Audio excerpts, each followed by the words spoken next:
Hello, you gorgeous teacher. Welcome to Everything EFL. I'm Erin. If you are one of my lovely regular listeners, welcome back. Lovely to see you. If you are a new listener and this is your first time, welcome. I'm delighted to have you. Maybe you're an Olly Richards fan. Obviously, if you've seen the episode description, you'll know that he features very heavily in this episode. I really hope that you enjoyed this conversation. I think it's really enlightening. I think it's a really important one. I think that his views align a lot with mine, and hopefully yours too. And while I have your attention, if you haven't yet subscribed to Everything EFL, why not? Press that subscribe button, please. And also, in the show notes, you'll see a link to my newsletter. It's not too intrusive. It's only a couple of times a month. And in there, you'll receive some freebies, some tips, just sort of some general chit-chat, just sort of some meanderings from my mind. Could be anything. Could be literally anything. But it's a great way to keep in touch. And, you know, if you have something to say, if you have any feedback or comments or suggestions or anything that you would like me to do, hit that reply button and let me know. I'd absolutely love to engage with you. So anyway, without further ado, let's crack on.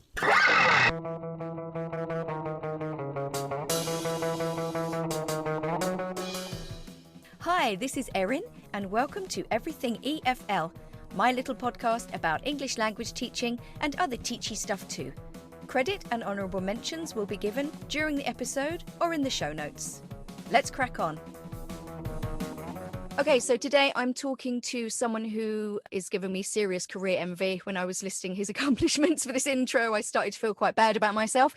He has a podcast, he blogs, he's published books. He's a bit of a language learning ninja as well. Is it 8 languages you speak? I say 8 because it's better than changing the number all the time. But I mean, I've learned like 10 languages. These days I speak only half of them. They go up and down over time, and then I get some back, and it's all a bit crazy. But we'll say 8. Let's say 8. Yeah. He also offers language courses, and from I Will Teach You a Language, it's Olly Richards. Welcome. Thanks so much for having me. Pleasure. Did I miss anything? No, that was a wonderful intro. Thank you. Brilliant. Okay, so I've been listening to quite a few of your pods, and I'm finding them quite interesting because usually I would listen to other pods about how teachers teach, but you go from the perspective of how learners learn. So it's a different perspective. It's very educational. And one idea you subscribe to kind of goes against the training of the communicative method, which all teachers are generally trained in. So I'd like to start by talking about that. You did an interview with Dr. Stephen Krashen, which must have been a bit of a fangirl moment for you. It was, yeah. I was, that was fantastic. It was a few years ago now, but that was great, yeah. So he says that when we understand what people say or when we understand what we read, then the ability to speak results from that. And schools are very much about speaking straight away, whether it's eliciting single vocab words like white, pink, blue, or hello, how are you? My name is. So what are your thoughts on that? I think there's a few rocks to place in the jar here. So the first of which is that I don't think, based on the research into second language acquisition, that we can say much at all with any confidence about how people learn. I think the best that we can do is to say, in general, in certain contexts, these studies have found this possibility, this suggestion about how people might learn best. That's really as close as we can get. We don't know how people learn, and so as a result, what tends to happen in the language teaching world, whether that's in language schools or in the state system, is that you choose your method based on how you can make the most out of the situation that you've got. Because it's silly to think that a class full of 30 10-year-olds are going to learn the same way as a independent adult learning a foreign language for the first time. Language learning is so situation specific, context specific, that I think most of the decisions that I see being made by teachers, by ministries of education, by textbooks, by methodology inventors, whatever it may be, it's so much about it's 80% context, 20% theory. My kind of way into this was, I really started off as a language learner. So when I was like about 19, 20, I started learning languages with a real passion, and I lived in a few different countries, picked up a bunch of languages, and I kind of developed my beliefs about how you go about learning languages. And then in my late 20s, I had a kind of foray into the English teaching world. I did a CELTA, Delta, I did a master's degree. I taught for a few years as well. And I remember going into that, assessing the way that we were being trained to teach through the lens of my experience learning languages. And the whole experience was one of like, hang on, that doesn't make any sense. What are you talking about? Why would you do something like that? But I came to realize that that's really, it's not about, it can't be about optimal efficiency, optimal language learning beliefs. It has to be about the context. So I think the communicative approach, it may well be the most appropriate thing for a state school situation. But I do think if the question is how are languages best learned, then I subscribe to Krashen's view, which is, as you said, you learn things, you acquire language when you understand messages which are either read or heard, and that's how we acquire. That matches up with how I've always learned languages. So all of which is to say that it depends, which is the most wonderful answer to everything. Okay, thanks. So now, obviously, sort of, you're really into stories, aren't you? Like learning English through stories. Now, obviously, stories are used in schools and language lessons, I would argue, with younger students more. So do you think teachers of all levels and ages should exploit this method more? Because we're very stuck on the notion of production and speaking is the best thing. The more you speak, the more confident you become, but that doesn't allow for shyer students or older students learning blocks or effective filters when it comes to language learning. Yeah, well, there's so much packed into what you just said, right? So the problem you just articulated is about differentiation in the classroom. So how do you, this is another way that you have to judge the method that you choose. Like, does your method, is it purely the most efficient method, or does it actually also cater equally for shyer students, for more outgoing students? And I think there's a strong case to be made that the communicative approach would be great for students who are very outgoing, sociable, extroverted, but really horrible for people that don't like having a spotlight shone on them in class. So my approach with stories comes from this basic belief that we learn through input and we learn through context. And this is the view that I'm taking here is one of, as an independent adult learner, how do you learn best? That's where I'm coming from, right? Yeah. So I think so if I were teaching an adult, so if an adult comes to me and says, Olly, what's the fastest way for me to learn Spanish? I'll tell them, look, you have to get as much input as possible because you're going to learn the Spanish language through lots and lots of input over time. I think it's a different question in how you apply that to a school setting for the reasons that we've already talked about. And stories are a way to, I mean, the point I think is not so much about stories, but more about extensive reading, because extensive reading is really the act here. This is the kind of pedagogical tool. And you can do extensive reading with nonfiction just as much as stories, but I happen to like stories because they capture the imagination. People like reading books, they're fun and all that. So I think what I would say is that in general, I think that language teachers should try to use more reading in class as much as is possible, and that's mostly because very little reading is done at the moment. It's true. And so I think it has to be down to individual teachers to understand their learners, to know how to get the most out of the class. But I think a language education that doesn't include a good bit of reading, you've got to wonder what they're missing there. Yeah. So if a teacher decided, okay, I'm going to do an extensive reading project, let's say, because obviously it would take some time. In your mind, how should teachers instruct students, or how should the teacher approach this for a better payoff? Yeah, well, it really depends on the level of the students. Okay, so if you're doing the calculation is very different depending on if you're teaching beginners or intermediate or advanced learners. So is there any particular area that you'd prefer to focus on? I always tend to go towards adults because that's who I teach, but I know that I think a lot of my listeners teach younger learners, maybe teens. Yeah. So I mean, again, even with teens, when you've got kind of beginner teens, or then you've got a higher level of teens, it's very, very, very, very specific. But I mean, there's a few different approaches. I mean, one of the first decisions you've got to make is, for example, are you going to do reading in class time, or are you going to set the reading for homework? And I think if you've got higher level independent learners, ideally you should set that reading as homework, because then you're maximizing class time. You should try to get, you want to always try and have as much continuation of learning outside the classroom as possible, right? So and stories are one of the best ways to do this, because you can literally just assign a story and say, right guys, go away and read it, and then we'll talk about it in the next lesson. And the lesson time is best used, obviously not for reading, because there's no value added there. The only way that a lesson kind of adds value to the reading is by giving you some kind of structured time to read where you wouldn't otherwise do so. But ideally the reading would happen at home, and then in the class time you can do all the kind of reading activities that you would normally do with extensive reading. We could talk about those if you're interested. Mm-hmm. But often that's just not practical, because you might not be able to get people to read at home. I mean, it's easier with a group of adults, I guess, than it would be with kids. It's difficult to get people to read at home. You might have to give them other homework because you've got tests coming up and stuff like that, in which case you're restricted to doing reading during class time. And then you're really up against it, because you've got the rest of the curriculum to teach as well.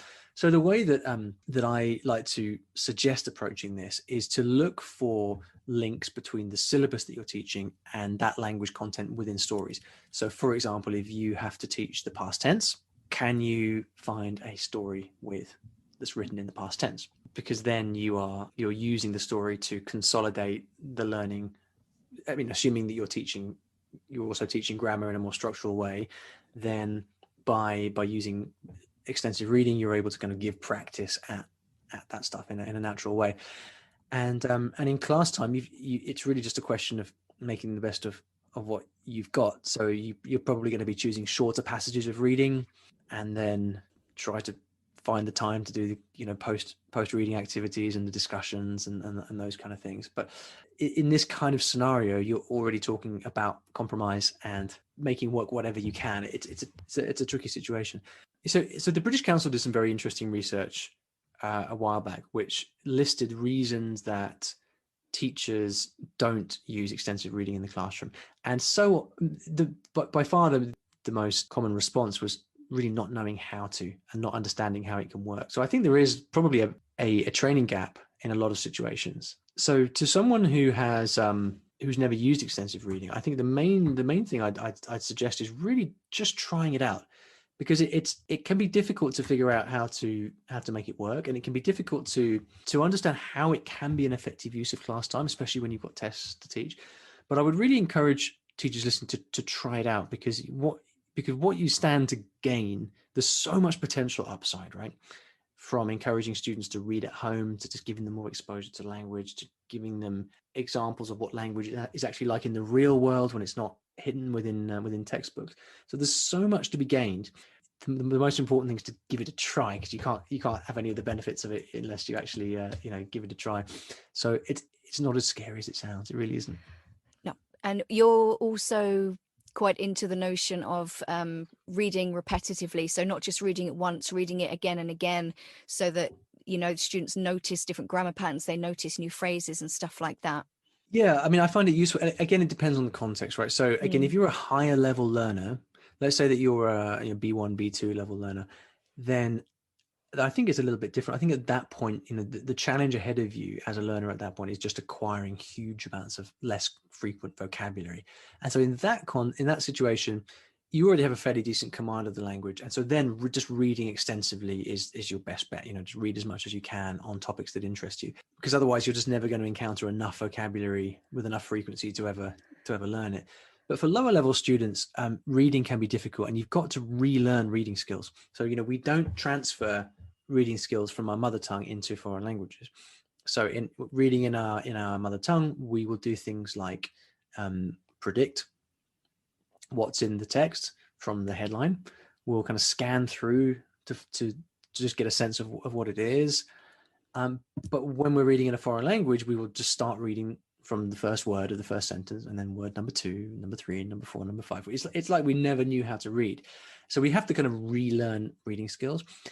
And that's one of the biggest value adds I think teachers can give, is actually helping students get from seeing a piece of text and seeing this big wall of text, which is what it looks like, a huge wall of words, getting from there to, okay, how do we approach this step by step? And actually showing them, okay, well, can you scan this and find a bit of information? Can you look at the title or the illustration and guess what might be in there? Try to get students behaving, reading in a more native-like way, because that opens up the possibility of reading in a more natural way. And so within that context, often what will happen when people read is because they're focusing on just one word at a time, they can fail to actually grasp the meaning of what's happening. And I've done this plenty of times as a foreign language learner. I'll kind of really work my way through a Japanese text or something, understanding every word. And then I kind of get to the end of it and think, what was that about again? So hence the need to read and reread. And so if you imagine on the first reading, you get nothing other than the general topic. Maybe on the second reading, you understand the message.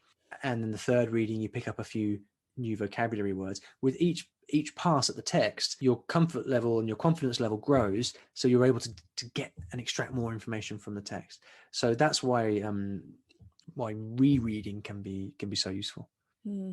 And you also mentioned, or was it Krashen who mentioned compelling input, which is a vital part of it as well. So I think if teachers choose texts that they know the students are going to be into, and maybe even offering a choice of texts, so they can have 5 or 6 different texts, which one are you into? And then you also give the choice to the student, and I think that will probably motivate them a little bit more as well. Absolutely, yeah. So this is the idea of compelling input is Krashen's idea, not mine, and I can't take credit for that one. But I absolutely I buy it 100%. Because just generally with language learning, the more interested you are in the topic area and the subject matter, the more motivated you will be to read, and the more motivated you are to read and understand, the more you'll pay attention and the more you'll end up reading. And so the kind of net gain is huge. And so the idea of offering students the choice of what to read, I mean, Krashen calls this free voluntary reading, FVR. In an ideal world, you'd have, in a school scenario, you'd have sessions blocked out during the week where the kids would just go in, pick something they wanted to read and just read it for pleasure, with no guidance, no instruction, nothing. So you're just fostering the reading habit. Again, teachers listening will understand the huge practical difficulty of implementing that. But I think it's good to have these conversations on what the ideal is, so that at least we can try to move in that direction. Yeah. And I think this is why I write books of stories. But sorry to interrupt. This is why I write books of stories, because when I've learned other languages before, I've found it very difficult to find interesting material at lower levels. So the reason I write my books of short stories is because that's what I want as a learner. I want interesting stories that are not too difficult and that have short chapters and lists of words to help me and things like that. Okay, so you mentioned grammar briefly. Now, in one of your episodes, your advice to people learning a second language was don't learn grammar before you need it. Now, how can this work in classes that primarily work with either a syllabus or traditional course books, both generally using grammar as the basis of each unit? And I think also a lot of people, if they're learning another language, they will have learned in this kind of grammar vocabulary method. Yeah, so there's a few different questions in there, right? It's like, why would I recommend something like that? And then what to do about it in a practical context, right? So in brief, the situation is that most language curricula are focused on grammar. They have a structural grammatical syllabus, and they focus on teaching. Their view of teaching the language is to work through the grammar of the language step by step. That's essentially how any textbook is organized. But we know that the vast majority of communication and meaning in a language is through vocabulary, not through grammar, which means by any objective view, it's the vocabulary that's more important than the grammar. And if you know words, for anyone who doubts this, if you only had words and no grammar, you'd be able to get your point across somehow, right? I go bar tomorrow, want beer, right? You just got words. And now if you have grammar but no vocabulary, what can you say? And obviously the answer is nothing. And so my starting point is that to teach a language through grammar is to get things the wrong way around. It's like building a house with the roof first. It doesn't make any sense. And so that's why I have that view. But the fact remains that language curricula and textbooks and so on are currently taught and arranged and organized through grammar. So, what do you do about that? As a teacher, depending on the context you're in, you may have more or less control over your syllabus. If you work in a school setting with very particular specific end of term tests, there might not be much you can do about it. Yeah. You know, if kids' grades are based on their understanding of different grammar structures, well, that's what you've got to teach, because otherwise you'd be deliberately failing them in their tests. And so the problem here basically just goes all the way up to government level, to Ministry of Education priorities. And there are some very progressive ministries of education in the world, and there are more and more differing viewpoints that can be seen in some school systems, but it's a very slow moving boat. And then so I think with in a freer context where you've got language teachers, maybe in a language school where they can kind of teach what they want, then I think the key is really just to kind of take the textbook as inspiration, but not stick to it too closely. Yeah. And so I would always tend to do things like the first thing I would do in a textbook is find the written texts and the audio texts and just use those as the basis for classwork. So get them reading, get them listening, and then try to encourage communication based on that material. And then you can kind of sneak grammar in other ways. You know, if you're highlighting a particular phrase, for example, you can say, "Oh, by the way, did you notice what's going on with the verb here? Can you see?" And you just highlight it, and you raise awareness of the grammar, and maybe do a little bit of grammar instruction from time to time. But it's only in response to existing context. It's not the whole focus of the lesson. I think a lot of teachers would be quite scared to take that approach because it's sort of really rigidly instilled in a lot of us, you know, like grammar, vocabulary, this is how it's done kind of thing. And it gives teachers structure as well. Like it does. And it's also an important point is it's also what students expect. Yeah. You know, students' expectations are one of the realities of the classroom that teachers have to deal with. If you, as a Japanese student learning English, have learnt English at school, then you've done nothing but grammar translation for 10 years. Mm. And so if you then go to take lessons with an English teacher as an adult, what do you expect? Well, you expect more of the same. And so if you're going to do some kind of crazy new input-based approach with students, you've actually got to re-educate them first before you can start doing that stuff. I remember I went through a period of teaching Dogme, or teaching unplugged as it's known. I'm not sure if you're familiar with this. It's a Scott Thorbury and Luke Medding's approach to teaching, which is basically, you know, emerging conversation. So textbooks out the window. Let's just create conversation here in the class and learn based on that. And it was fantastic, and students loved it, but it took time. I had to tell them all about what I was doing, and I had to kind of involve students in the methodology of the lesson, which is a very kind of novel thing in a traditional approach. But it can be incredibly effective if you can bring students on board and explain to them what you're doing, why you're doing it, and get them to buy into the process and even contribute to it. Then I think you can really get somewhere, because you're shifting students from this problematic mentality that most students have of, I'm the student, I'm paying you money, now you teach me. And it's like, you know, this idea of, okay, I'm going to open my brain and I want you to pour the language inside. It doesn't work like that. You know, student languages are learned, not taught. Yeah. So anything you can do to get students to just take some agency over their own learning is fantastic. And clearly that is much easier to do in an adult teaching context than in a school. Yeah. But, you know, if the question is how do you get the best results for your students, I think that's something that's fundamental. Yeah. And I also would argue that you said, like, you'd have to re-educate your students into this mad new methodology. I've found that certain students of certain nationalities have to be re-educated even with the communicative context, because they've just never had, their learning's been so passive. Yeah. They're just like, oh, deer in the headlights, I have to speak. What's going on? I don't like this. I've heard, you know, I think we've all had a lot of those reactions from certain students. Yeah, absolutely. And then you've got the question of, well, if you are, this can be very culture specific. So I remember teaching in Japan, and, you know, any teacher who's taught in Japan will know that getting students to kind of speak openly and freely and expressing their opinions on stuff is a difficult thing, because that's not how society works in Japan. And then I went from Japan to the Middle East, and I was thrown into the chaos of a Middle Eastern classroom where everyone's just like screaming their opinions left, right, and center.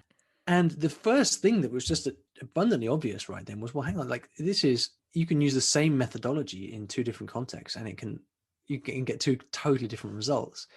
So this is about, you know, teaching the class, teaching the students in the room, and not being too wed to any particular methodology.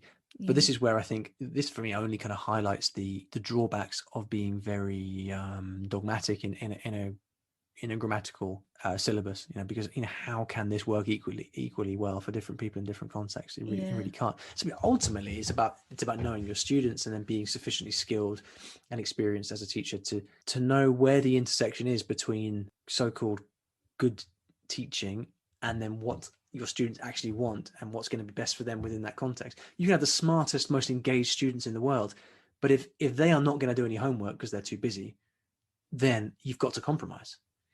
So it's all about compromise, isn't it? I mean, at Yeah. the end of the day. I think it's going back to like learner autonomy, or students taking ownership. I think that's really difficult, especially younger students. So I think, like, I was listening to some of your pods, and you were talking about, you've got all these tips of to learn how to learn a language, but I think self-discipline is the biggest one. I mean, even like last week, I decided I was going to brush up on my German. Used to be very good, terrible. So I started watching this really bad YouTube series that was a bit like Friends, and I got 3 episodes in, and then I left it for about 4 days. Like, I just, Yeah. I didn't have the self-discipline to sit down for 25 minutes every day and do it. And I think I'm a Yeah. relatively responsible grown up, So Well, it yeah, just goes to show that knowing knowing the best thing to do is one thing, but actually doing it and following through is another. This is why I was on an interview just before talking with you, and we were talking about kids who get really into J-pop, mm, J-drama, and then and K-pop and K-drama, so Korean and Japanese music and yeah, anime, things like that. And it's fairly common to find teenagers in the UK or the US or wherever who get really into this stuff, and they just spend 3 or 4 years of their life binging on Japanese cartoons or Korean dramas or something like that, and they're fluent in the language by the end of it, having just learned from their bedroom. It's not because they probably didn't even think for a second about their language learning method. They just spent so long immersed in the language that they just learned through just sheer exposure.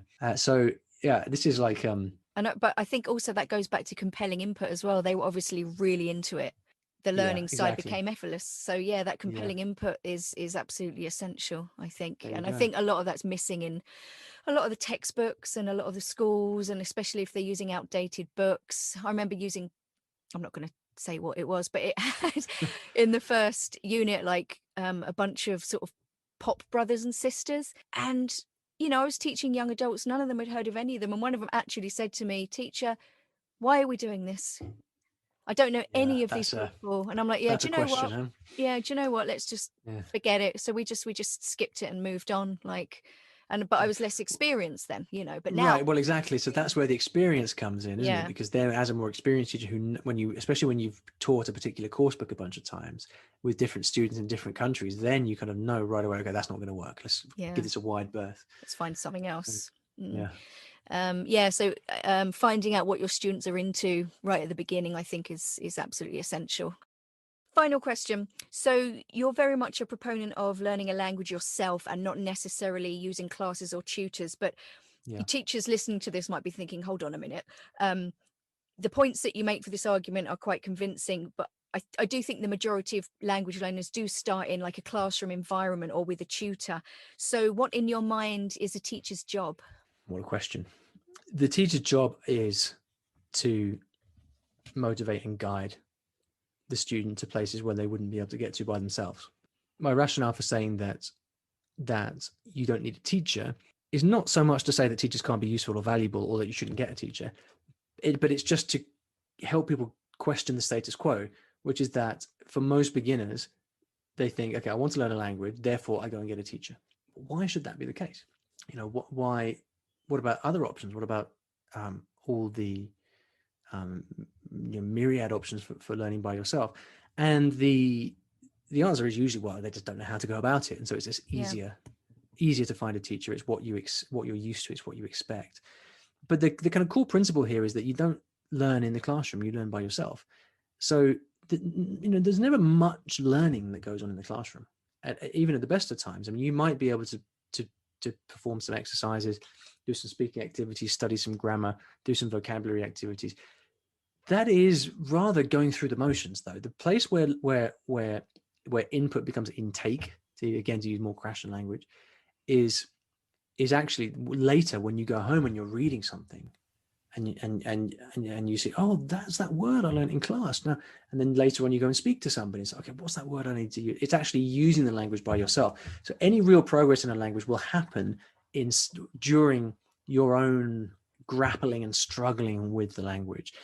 And so for me, the real role of a teacher is to help facilitate that. So give students things to do by themselves outside class, motivate them to try new things, to get more input. And so personally, the way that I use tutors, because I use tutors when I learn languages, but what I do, I use them mostly for speaking practice and to get corrections and feedback on my speaking. I did a project a while back when I learned Italian, and I documented the whole thing on YouTube. It was a 3-month project, and I just documented everything I did, how I learned, what materials I used, etc., etc. And I followed this input-based approach. So for the first month, I did no speaking whatsoever. I studied no grammar. All I did was listening and reading for the first month. And then I started speaking after that first month. And I recorded my first whole week of conversations, and you can see all of those on YouTube. And the specific benefit of a teacher at that point was to have conversations with her and to figure out what I was getting wrong and to get feedback and corrections on that. So it's less a teacher, more a sympathetic listener. Okay. So someone who will indulge me in my kind of in my rudimentary Italian and help me improve it. And there's a huge amount of skill from the teacher that comes in on that as well, like knowing when to let me speak, knowing whether to spot correct, whether to offer a delayed correction or echoing what I'm doing. A lot of skill comes into that. And then from time to time say, look, Olly, you keep making this particular mistake. Why don't we just study that for a minute? Okay. Yeah.